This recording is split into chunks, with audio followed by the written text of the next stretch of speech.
Hi, welcome. So I'm going to show you a chair variation of Urdhva Dhanurasana. When we do Urdhva Dhanurasana, you often hear the word backbending. Instead of backbending, we have to reframe the way we think about this pose as to, instead of backbending, extension of the front of the body. So I'm trying to lengthen the whole front of my body, and at the same time I want to not shorten the back body. So I'm going to think of creating space in the back of the body, and specifically from my spine I'm going to think of trying to maintain a broadness across my back ribs. If you're quite flexible, you often find when you go back, the whole back of the body narrows. Okay, so that's what we're trying to avoid in this variation. So I start with the chair, it's fairly close to the wall. I've taken a mat, I folded it in half and half again, I put this over the top. That's going to be softer then for my sacrum. Now some people do it just like this, so you don't have to use bolsters, but I'm going to use bolsters because it's going to stop me from compressing my back essentially. So that's the method I'm going to use like this. Some people would just use a couple of bolsters. Some people, like I'm doing here, would use all three. Okay?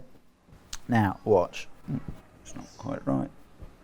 Yeah, there we go. So I now come in, close to the wall, and I now lower down. So if you watch, I lower down. So literally where my waistband is, here at the sacrum, I take that lower than the actual bar of the chair. Now I start to come up, and as I slide over, it slides the top of my buttocks towards my heels, and my feet come off the floor. Now at this point, that's the scary bit if you're not used to it. So as I come up and over, I trust in the chair, I place the top of the feet on the wall, heels are up, and now I start arching back. The top of the bar is lifting my pelvis up from the sacrum. I reach back and over, and I start with the arm stretching. Okay. As I wait, I press the tops of the feet into the wall, I roll the thigh bones in. I feel how the rim of the chair is actually lifting my coccyx up, and for me that's the action I struggle with. I can feel where the tightness is in the front groins, I let that release, or I wait. And then I can either stay like this or hold the elbows, or you can also just swing the arms, catch the chair.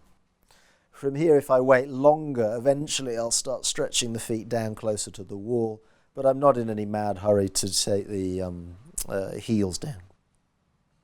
And then I wait, that's basically it. I let the inner body extend, I relax. So I could actually wait here all day, I'm pretty comfortable really, but now when I'm ready to come up, I press the feet here strongly into the wall, bring the hands to the bar, and I just push up, and then that's it basically. So you can work with it in the beginning for a fairly short hold. As you get used to it, you'll be able to stay there for considerably longer. So that's one method of Urdhva Dhanurasana on a chair.